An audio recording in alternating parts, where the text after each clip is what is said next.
Welcome today to telling our stories here at home, still at home.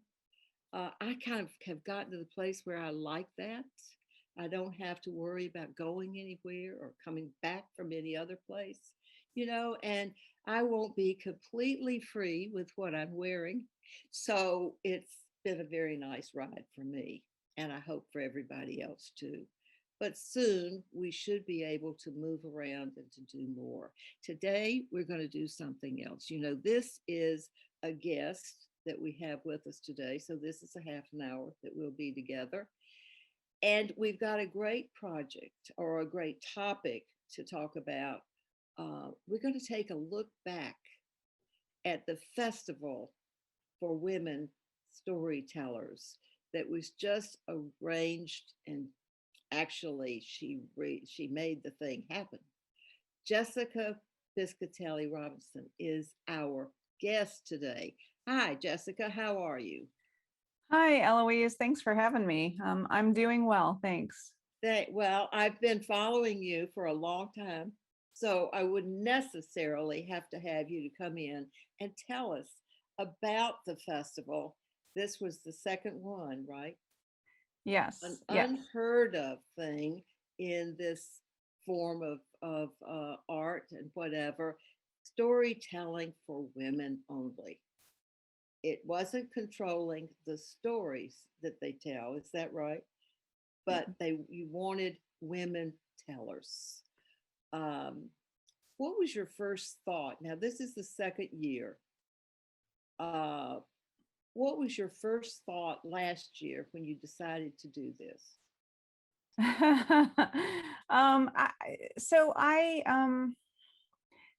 had heard grumblings for years, for lack of a better way of putting it, from women storytellers who do it professionally, just kind of talking about how there's not enough space for women storytellers on the big festival circuits. How there's so many more women storytellers than men storytellers professionals, and yet there's seems to be more men who get spotlighted, featured at festivals across the country more regularly than women. So it was in the back of my head for a while. And then partly just due to politics and feeling a little bit like I wanted to do more to speak up as a woman politically, and partly due to realizing that there weren't as many spaces for me as a storyteller to be out there, and partly just from hearing all of these grumblings for years. I had the revelation that I'm a producer. Better Said Than Done is celebrating 10 years this year. So we've been doing shows in Fairfax for 10 years now, and Yes, it you hit have. me that, You have.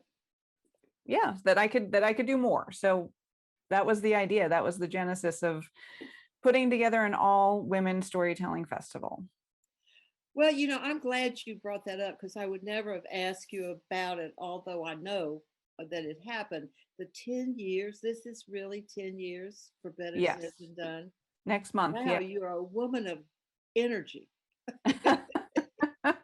with two children and a husband and two children and family and all that you do. Uh, but it doesn't seem like 10 years, does it? No, I think time really flies when you're having fun. Yeah. Well, you came in and set it up. And I know that you've changed things and you've done things as you were, growing with the stuff around you. But it's wonderful that you had the freedom to develop that for yourself. I mean, you were in charge for yourself and how did you feel about that? Well, I think it feels kind of like when you're in those school projects, way back in the day, and you're the one who does all the work. I Yeah. kind of just realized, rather than trying to form, an official board, or any kind of company where we have other people working for us, it just sometimes it's just easier to do the majority of the work yourself. So Well, and to see how the thing's going to work. You're stronger this year, I would think, because you've gone through that one year and you probably were developing it through your own needs. But here this year, you have that knowledge behind you, which will make a change in what you're doing. Because I've wondered from the beginning, where were you getting all of this help? Because and I did, and I, yes, and I did have a lot of help. And so I don't want to make it seem like I did everything myself. no. So a lot of the people who perform with Better Said Than Done regularly are storytellers, volunteered. Also, Megan Dubois of the city of Fairfax volunteered, and just friends. So I had, but most of them are related to storytelling. So most of them have a vested interest in seeing a great storytelling performance, whether it's by a woman or a man. So Jack Shear and Nick Baskerville, who I know you've seen both of them perform with us a lot. They did a lot. And then Bonnie Gardner and Andrea Young and a whole bunch of other people sort of chipped in during the festival to help run the festival. Miriam Nadell, who I know you know. And then, also helped with reviewing submissions and sending emails to storytellers and gathering bios, and so there was a lot of people chipping in along the way, but mostly friends. So that's what you get for being friends with me. I put you to work. Well, it's good work, and I'm sure that anybody that was doing that was happy to be doing it. For they Sure. understand, they wouldn't be there if you didn't understand. This is important. This is important to all of us. And there were things that I know some people that have not had that much one-on-one with the festival. You described for them how you did it. I mean, who are you going to see? By the time you opened up, when the festival was really going, you had people working and you had set up sort of a way of doing it. So let's have your memory. So the festival this year was all virtual. So we had 36 storytellers performing from across the US and Canada. And we recorded some videos in advance. Down in Washington, for example, was almost entirely pre-recorded. MJ Kang was all pre-recorded. A bunch of people sent some of their videos in or all of their videos. And then the rest of it was on Zoom. But because we were mixing pre-recorded videos, we were putting titles on the screen, we were putting in break titles so that people could watch a video while we were taking a brief break. Instead of doing the entire production on Zoom, we just recorded on Zoom and broadcast using OBS, which is this broadcasting software. So people at home were actually watching on YouTube. So for them, it just looked like a video on YouTube. But for us, there was a lot of moving parts behind the scenes. So then I didn't ever ask you about that beforehand. And I told my story and it went in on Bluetooth, your tube. I didn't realize that because it hadn't done it that way before. Yeah. And so you were actually referring to the YouTube place rather than just, whatever. Yeah. So for the storytellers who were performing live, it felt like just being on Zoom. Right. But for the audience at home, they were watching on YouTube. So hopefully it was seamless. It felt seamless to me. So. Well, I know that I watched a lot of them afterwards, where what you did, everybody had 2 weeks in which to look at them after, yes, which was a great give, to have that opportunity. I went back and I'm sure other people did it too. I looked at some that I really liked, loved, whatever, and saw them a couple of times. So you don't know that. You don't really know that. Well, I will say, how do you look it up?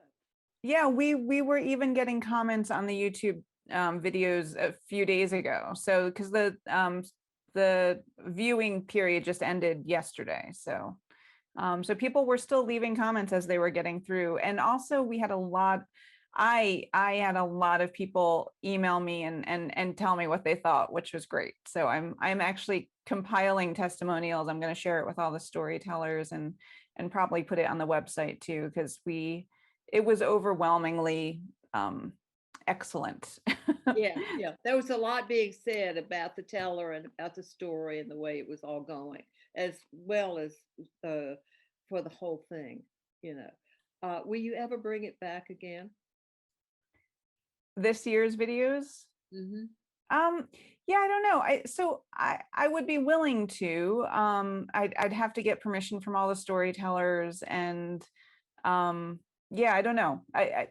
I'd be willing to, because it was so, I think it really was so powerful and so well done. I mean, pat myself on the back, but Yeah, you should. but I've just, I mean, over 500 people watched, and I got one negative email, and then I got about 50 amazing emails. So I'd say that was pretty good. But we're going to do another one next year. So it's kind of one of those things where, do we bring it back and show them how great this year was, or do we just move on to the next one? I'm not sure.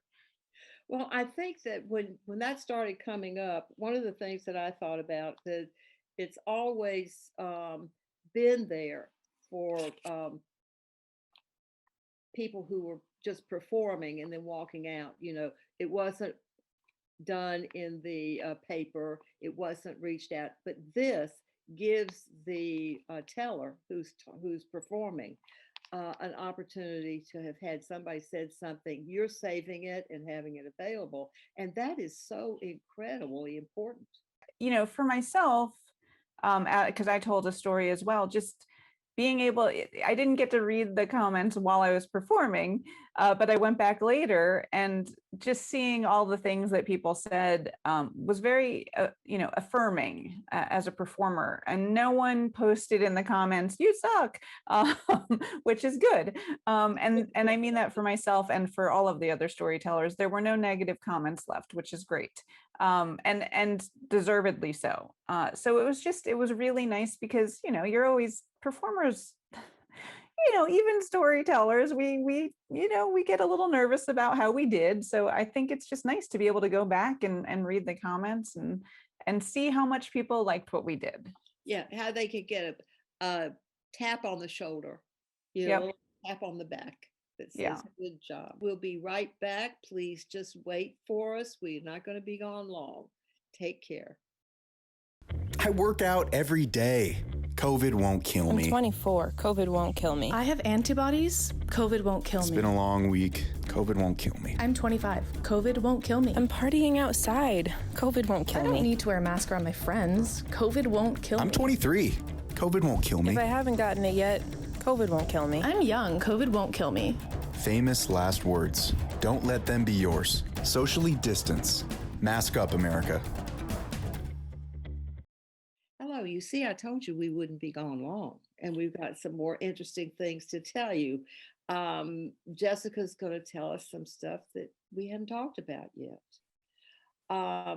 Jessica, what about what was chosen, or what the people selected to tell the story? What did you think about that? Did you have your fingers in that, or people just came up freely, or what did you tell them? Yeah, so the whole goal with the Women Storytelling Festival was simply to give women storytellers a bigger stage. So people asked, is there a theme? Do I have to tell a certain type of story? And I said, no, tell whatever you want to tell. Some storytellers asked me, they were debating between a couple different stories, and they asked for my input. But for the most part, everyone told what they felt moved to tell. And funnily enough, it seemed like a lot of shows, programs during the festival flowed together anyway. There were recurring themes that came out simply by the nature of it being all women storytellers. Mm-hmm. So, and I think also not only themes that came out, but themes that came out within the same time period. So, for example, Friday night was our opening night, and throughout the festival, I told a story of on Friday night of sexual assault, and the only other story of sexual assault we had was Friday night. And I think it was because it felt right to share that type of story in the evening, and on opening night, sort of a here's what, here's part of what we as women go through and what we're going to talk about. There were stories about nursing babies and having babies and children and mothering, and you told a beautiful story about your relationship with your daughter through this dress. So it seemed like there were a lot of different themes that thread their way through the festival, but also that thread their way through a specific program, almost like it felt right to tell that story at that time. So it worked out. Yeah, it does. And I think that you've hit it right on the top of the nail, is that many times women have not had opportunities that appeared years ago in literature, which the stories or the things that were coming out in women's lives were not being allowed, and the women didn't feel like they were not being allowed. With the story that I told, which was about a secondhand wedding dress, which my daughter said, no, I'm not wearing it. But at the beginning, I am aware of the fact that I have more age with me than many other people. And so I wanted to sort of toughen that story up. And I used the Equal Rights Amendment, that I had been busy working on something else without preaching, just saying, and I felt better about having some strength behind that story because I had told it before. So I think that what you're talking about there for a few minutes about how to choose a story, how the woman would choose a story, would be a wonderful help for storytellers, for anybody, whether they've told all their life or not, to get people to come along. How would you go about doing that if you were trying to? How would I go about telling people how to choose a story? Encourage them if they want to. Yeah, so we went through a casting period. We did an open submission, a call for submissions. And so we had over 70 people apply. And I would say if I could have, I would have given all 70 people who applied a spot because everyone was fantastic. Yeah. So we ended up with 36 storytellers. And I guess what I'm trying to say is they were all, top top of their game. I mean, Yeah. I trusted everyone who was in the festival to just do an amazing job. So again, for our regular shows, we have themes. For our monthly shows, we have themes. And in that way, we encourage people to tell a specific type of story. But for the festival, we really just wanted to highlight these amazing women performers. So I didn't actually. That up. Oh, for heaven's sakes, don't ever give that up. But I think that's a wonderful thing you're talking about, somehow to encourage people to tell stories that they may have some kind of, not be completely free to feel current telling a story. And then, yes, go ahead and do it. Yeah. So okay. So my story that I shared was a story of getting raped. I'll just be blunt. And there's a couple things to think about with that. One is I never want to force a person to tell that kind of story if they're not ready. And there has been with the Me Too movement, there has been a lot of pressure that you need to reveal this kind of stuff. And I would say, first of all, no one should ever feel pressure to tell that kind of a story. Exactly. Mm-hmm. But yes, I would like to give people, not just women, because in that case, that happens to men and women, a safe space to be able to share those kinds of stories. And I think with Better Said Than Done, generally, we give people a safe space to share those kinds of stories if they're ready, if they've done the work, both emotionally, internally, and also as a storyteller and a writer, to craft something that is more than a therapy session, but is Exactly. a revealing story where there is something to be shared beyond just the incident. So I think I think just by giving people the space and letting them know it's okay that they can do that, I think that we have created an environment where people feel okay to share those kind of stories. But I also would never try to push someone to share a story that they're not ready to No, share. I think that's really explaining that beautifully, because it is, as the producer, you do have decisions that you have to make, and decisions in what you want. And that's certainly something for you to do. But the other thing is not to be the pusher. You know that, and I think you've already said that you don't want to have that role, that and that's something that women haven't had for years, to be encouraged to tell what they have in them.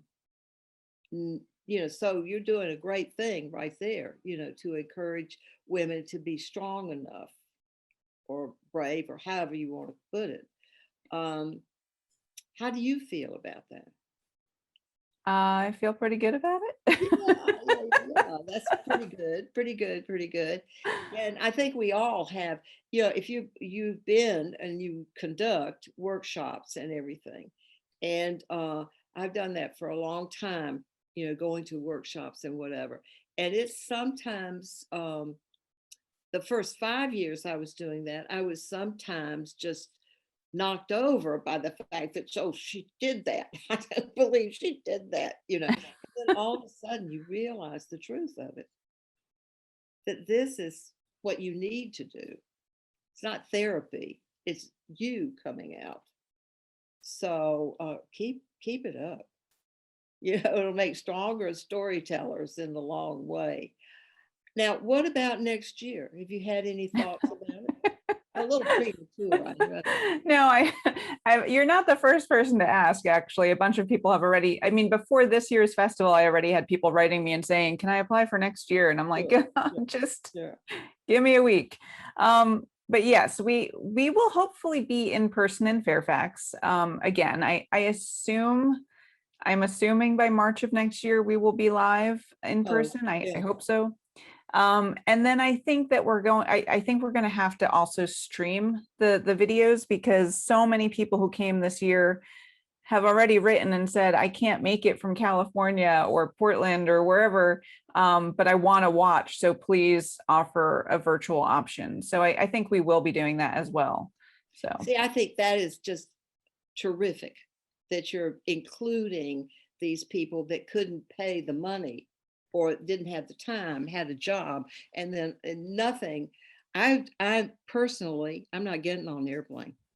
No, yeah. They prove that it's safe to get on airplane, and I don't mean from crashes. I mean from, so I think there are other people that in my family, we're very happy today because we had one grandson, certainly an adult, but who hadn't gotten his shot yet. And we got a notice from everybody saying, all right, I had it today. And so he's got the Moderna, and he'll have the next one, and he'll be pure too. That's so important.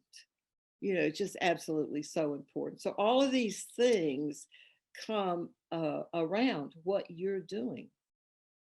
Have you ever thought about that there's something that happens when people put together an opportunity to let people know that there's a time and a place where they can do things they haven't done before? Yeah. I mean, I've been thinking about nothing else for the last year. So I think we're all waiting for that time when we can gather. And in fact, I'm already starting to think about, shows. I mean, there are shows in the DC area that are opening up and doing in-person stuff. I'm not quite there yet. I don't think we're there yet. But probably soon, maybe by the end of the summer. I don't know. Well, there are a lot of challenges for you. I'm not trying to ask you to say or anything. Just actually what I was talking about was what you've been doing has been terrific, and it's going to grow. So what you choose to do may change, because I would feel like I wanted to push to introduce something new. Do you ever feel that way? I mean, but I do a lot of introducing new stuff. So I do feel that way, but I think I mean, the Women's Festivals, this is our second year. So that's pretty new. And going online and being entirely virtual, that's only a year old. And going forward, I think we're going to have to figure out being virtual and in person. So, and then I really hope that we can return to the venue we were using before the pandemic. But I don't know, because it's a small space, they might not be able to accommodate us anymore. So I think that we've been changing over the years, but I also think the pandemic is forcing us to change more. So we'll see what comes next. I haven't figured it all out yet. I know, but it hasn't been a bad thing. It's been a growth, a terrific growth. And now I'm going to have to say that we're out of time. We have had a good conversation. Thank you very much for coming. I'm sure everybody out there is going to appreciate the fact that you're talking about what you want to do, what you have done, and given us a clue to look for as to what you're achieving out there. Thank you. Thank you. Thank you. Take good care. You too. Bye-bye, everybody. There'll be another storyteller. I think it's my turn next time. And so we'll tell another story coming up, and then just keep on with us. You don't know what's coming up. Bye.